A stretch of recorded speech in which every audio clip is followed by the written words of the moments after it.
Hello, my friends, and welcome back to another exciting module here in Biology 102, where we want to be able to take a look at the world around us, ask questions, and conduct investigations to better answer those questions that deal with a very particular phenomena that occurs and shows that our planet is dramatically changing in a dynamic nature, with special emphasis on the biosphere, where all the plants and animals, including us, can be found. So we did it. I want to be able to, well, congratulate you and give you a round of applause because you have made it to the third thematic section in this course. Remember, in this course, it's designed around three thematic sections, one dealing with fundamentals, one dealing with the broadest scope of the tree of life. But now, here in thematic section number 3, we're going to dive into the material and take a look at some of the big stories found in the world of biology. And what can we learn about them? I've selected the remaining modules in a narrative format, meaning we are going to work more with experts. We're going to evaluate data, and we're also going to build conceptual frameworks utilizing some of the more unique plants and animals that tell a story of transitions over time. And so this week, we are going to be diving into one of the most mind-blowing events in Earth's history on Earth. Paleontologists, biologists, geologists, really anybody that has an appreciation for natural history calls this unit of time or event the Cambrian explosion. And this was considered to be a turning point in biology as an evolutionary firework display that gave rise to many of the major animal groups that we see today and have already covered in the course. And guess what? It all happened over a relatively short geological time span, about a gap of roughly 20 to 25 million years. So let's buckle up because we're going to go on an epic journey that tells a story over a 500 million years ago. And what kind of life was like? What was life like back then? First, we need to set the stage. And to truly appreciate what scientists call the Cambrian explosion, we need to rewind even further back as part of our story for the week, specifically taking a look at what we call the Ediacaran period. For hundreds of millions of years before the Cambrian, life on Earth was mostly microbial, full of protists and other similar organisms. There were stromatolites built by cyanobacteria, also a type of blue-green algal mat. And then towards the end of the Ediacaran, we see the first multicellular life forms, soft body organisms, also known as Dixonia, a true member of basically a taxonomic group we have no modern comparison to, outside of maybe a primitive jellyfish. Because Dixonia was a bizarre soft-bodied organism that was around during this time. It predates the Cambrian explosion and easily identified by having an oval ribbed body with a series of segmented repeating units, giving it an almost quilted appearance, which to me sounds like a shared characteristic for the phenomena of the tree of life. Dixonia is commonly collected in Australia, Russia, and other ancient marine deposits, showing that the biogeographic signal of Dixonia was rather broad, perfect to being able to identify beds of Ediacaran age as you find these fossils. And it was relatively large for the time, as it grew to be about a meter in length, but found in clearly seafloor sediments, basically muds. And for decades, scientists have always debated its classification. Some have considered it to be an early fungus, a giant protist, or just simply an evolutionary dead end. But again, it's that quilted appearance that shows a shared characteristic by many of the early groups that eventually would arise in the Cambrian and other times during our um, journey through natural history over time as part of thematic section number 3. But new research has come out, and this is of the biochemical type.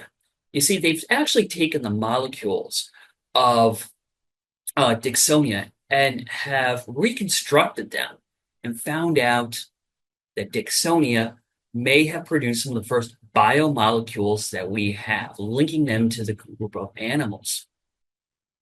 As these biomolecules are a hallmark for animal life. Cholesterol. This is how we get our cholesterol in our bodies, thanks to this 570 million year old, who knows. And then when we can take a look at the bigger picture of the Ediacaran and the role Dixonia has in its ecology, we find that the feeding cycle is rather uncertain, but maybe it absorbed nutrients from the microbial mats rather than actively hunting or grazing, showing that behavior eventually evolves over time and influenced by what organisms share their ecology with. And it makes it a wonderful model organism to study for later, more mobile Cambrian animals. But then something eventually incredible happens, something out of nowhere. And we get this dramatic surge in biodiversity, but we still have to be able to ask ourselves questions of truly what happened. Going back about 540 million years ago, remember, life underwent a massive transformation, which we call the Cambrian explosion. The fossil record reveals huge diversity at this time, with hard parts like exoskeletons, the rise of shells, and even some of the first vertebrate precursors. But we have to ask ourselves as biologists, how did this happen, or even why did this happen? And we found that there has been several lines of evidence to support why we see such a large increase in diversity. And you will actually be able to handle some of this data to be able to build your own framework this week. According to a lot of the recent studies and ongoing research, there are a few ideas, and the three big ones that I'd like for us to discuss quickly is, first off, a rise in oxygen levels. You see, back then, oxygen levels were increasing. Organisms with complex metabolisms need to be able to have a lot of oxygen to support larger body sizes. And because of this increase in oxygen, it's easier for organisms to develop better adaptations for utilizing energy and more active lifestyles, completely different from, say, that Ediacarian fauna we just talked about, which seem to be much more stationary.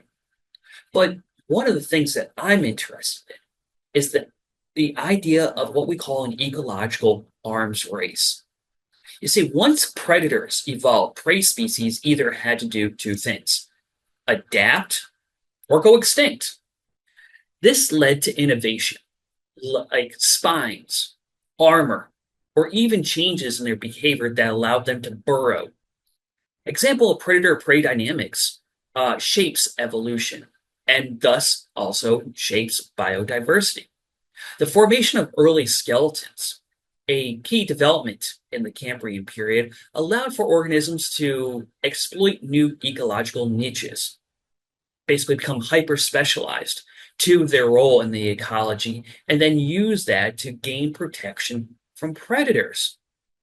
We call this process either skeletonization or biomineralization, and it led to a evolution of diverse skeletal structures across a variety of different groups, some of ones we've already studied in this class. Arthropods, such as trilobites, developed a calcium carbonate-based skeleton or incorporated chitin into it. And this allows for support and defense. Brachiopods and mollusks started to utilize calcium carbonate in the water to form a protective shell.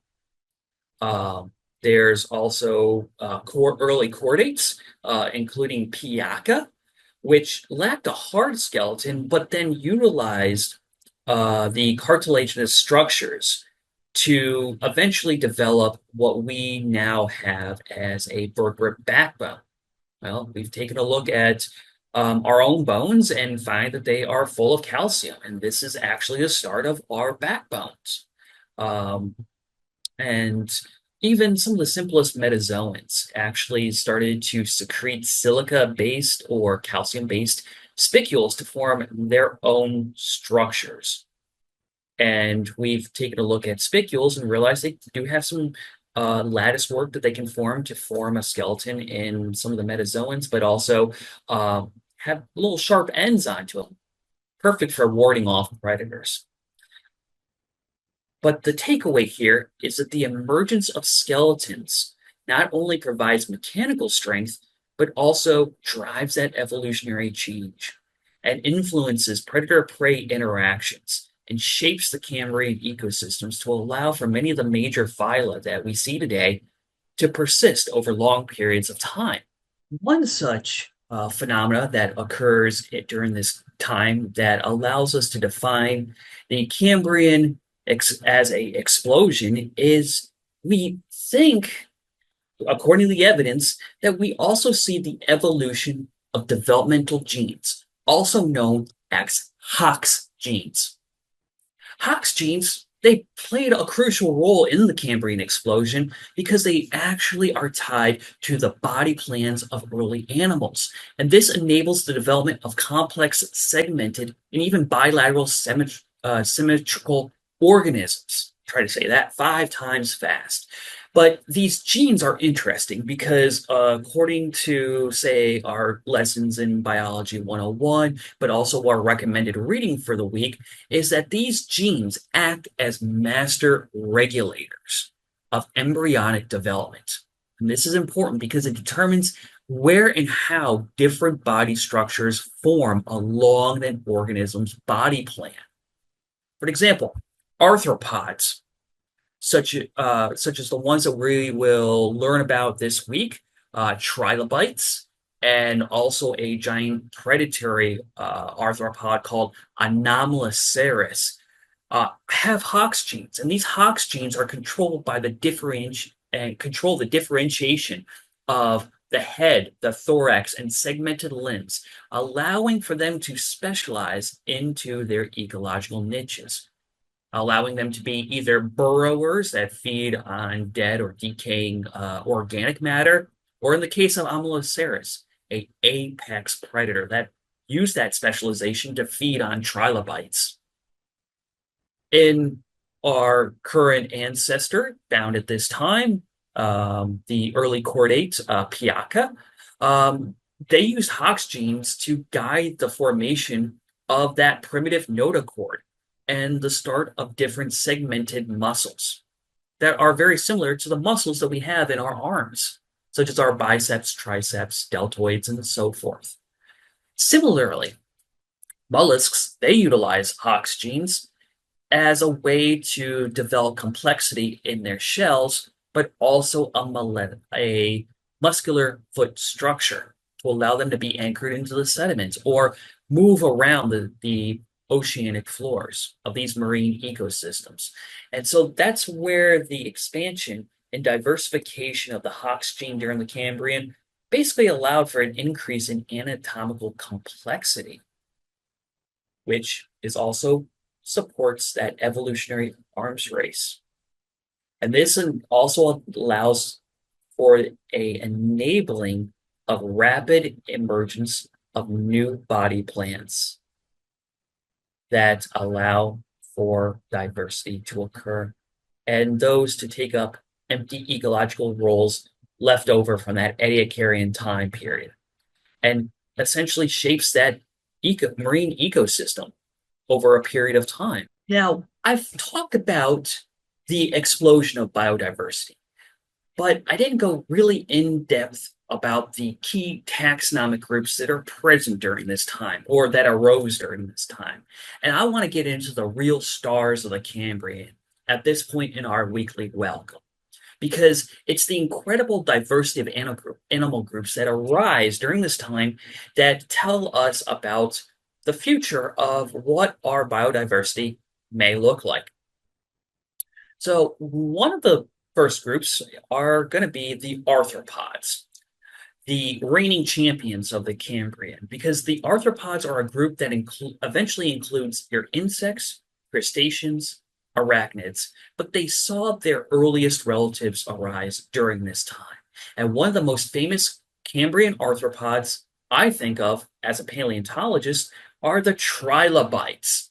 These guys dominated the seafloor with their segmented bodies, but also tough exoskeletons used for protection.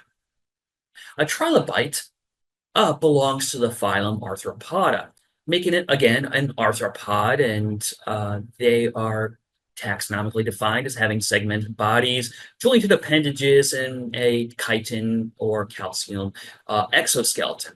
But within arthropods, trilobites fall within the subphylum Trilobitomorpha, and we use the suffix morpha quite often in this part of the thematic section because it just means the form of, because we don't know where that group truly sits within that family tree of life. And they are classified into various orders within. And they're based on features preserved in their hard parts, like body segmentation and the structure of their exoskeleton, along with even their facial sutures. Trilobites, they are then divided into three major classes at this time. You have the Retachilida, the Agnostids, and the Protids. Each of these contain several species, and they are adapted to different environments and lifestyles. They were among the earliest arthropods in the Cambrian period, and they thrived for roughly 300 million years before becoming extinct around 250 million years at the end of the Permian. And thus, they are wonderful index fossils and quite popular with fossil collectors and studied by paleontologists. And they were primarily marine and quite abundant. And they have a distinct body plan featuring three main lobes around a central axial lobe and two pleural nodes. And then they follow the rest of the traditional insect or arthropod body plan. Then we also have, again, our distant ancestors. Our very distant ancestors show up in the Cambrian. We've already talked about Piaka, a early chordate, but there's also Haikuichthys, a tiny fish-like creature considered to be one of the first vertebrates that shared this aquatic home with Piaka. These animals had primitive spinal cords and a crucial step towards the evolution of, say, fish and eventually us as mammals. And something we should discuss because, at this time, there's several different species or genre, but only a few get recognized. And I'd like to be able to use this time as part of our weekly welcome to recognize the lesser known organisms. But these organisms are living in early coral reefs. That's right, Cnidarians show up during this time, and the Cambrians saw their rise to be the first reef-building organisms, using fossil evidence of how archaeocyathids are very common in very specific climatic settings during the Cambrian, and how they're growing on top of each other, very much like our modern coral reefs of today. But they're sponges. So to me, that's a very interesting phenomenon right there that we can study because these sponges created the reef-like structures and paved the way to allow for ecosystems to anchor themselves in the aquatic realm, which eventually would then support more and more complex life. Other notable groups that arose during the Cambrian would be things like the mollusks and the brachiopods. Now, one of the big themes or learning objectives that I want you to walk away from this class to be able to understand and explain that all organisms on our planet are shaped by the location that they are found in. And that is one of the tenets of biogeography. And so we have to ask ourselves, where did this happen during the Cambrian? Well, the fossils for the Cambrian, or at least layers that are found on our planet that show the transition between the Ediacaran faunas to that of the true Cambrian faunas, are rather limited on our planet. And that is perfect because it allows us to be able to make some very good educated guesses on limited data by thinking critically about how we um, can observe it and document it. There are three places in the world where the rocks that show that transition can be found and that have very similar faunas and are found in different parts of the world, actually in our more northern latitudes, which I think is really interesting because it allows us to have representation in both the western and eastern hemispheres of our planet. And one of the locations we're going to visit this week as part of your module is that of the Burgess Shale, located in Canada. This is considered to be one of the richest Cambrian sites, preserving soft-bodied organisms like Ovofina, which has been identified, and it has 5 eyes, a proboscis, considered to be absolutely nightmare fuel for any Cambrian life form or those um, that are paleontologists today that currently study that organism because we have no idea where that thing sits within the family tree of life, or even if it's a truly an animal or not. It's weird. But then there's also Halluciniaga. Yes, that's as weird as it sounds, but we think it's a spiny worm-like creature. And when we go to other parts of the world, such as in China, we can take a look at the Changjiang. And that is a comparable fossil site to that of the Burgess Shale. But only over there, they call it the Maltesian shales, located in the rural region of Changjiang in the Yunnan province in China. And they have over there about the same types of fossil organisms that we would expect to see in the Burgess. In Greenland, you have the Cirrus passet fauna, which is an important early Cambrian fossil site, which would eventually give rise to that of the Changjiang and the Burgess. And this is located in northern Greenland, and it provides a crucial glimpse into the Cambrian explosion because it bridges the gap between that Burgess Shale and Changjiang fauna to that of the Ediacaran faunas that we'll learn more about in class by looking at some of the fossils found in, say, Australia. And so, as I close our weekly welcome for the week, is that I want us to think about the impact and the narrative of the Cambrian explosion, and that the Cambrian explosion wasn't just a randomized event. It actually was a set of global level characteristics or processes that set the stage for the rest of evolutionary history on our planet, and a phenomena that is quite important because almost all major animal body plans originated during this time.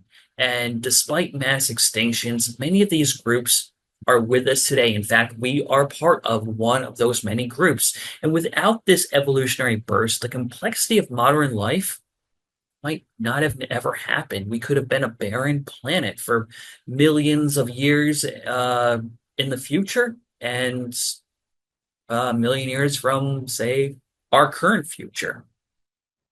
So, what can we truly learn, though, about the Cambrian explosion today? Well, it teaches us about the importance of ecological interactions that drive evolutionary processes into transitions. The power of genetics, or even how the climate and the biogeographic context changes to allow for new ecologies to arise, and that these environmental changes spark these transitions.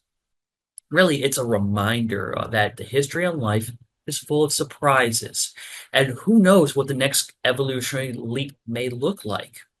In fact, that's why we set up thematic section number three to focus on stories like these. We'll not only cover the Cambrian explosion, but maybe the transition from aquatic ecosystems onto land using some of the earliest vertebrates that come later in time, the rise of powered flight in birds, and how did we even get here as humans? So if you found this weekly welcome or deep dive into the Cambrian explosion for the module of the week being quite fascinating, you know, continue on, investigate many of these different organisms, either on your own or let's work on them together, as there are um, exposures with representatives of some of these groups right here in the local Appalachian region, and we just need to go and find them. If you like, maybe message me your favorite Cambrian creature you learned about this week and why. So, let's get on with our studies for this week as we learn about our dynamic planet in a narrative fashion. And let's continue our journeys through deep time. As always, if you have any questions, please reach out. You can get a hold of me through video chat. You can swing by my office, send me an email. I am here to support you on your learning journey this week, as we will not only go over the Cambrian explosion, but then also take a look at big data in the world of paleontology.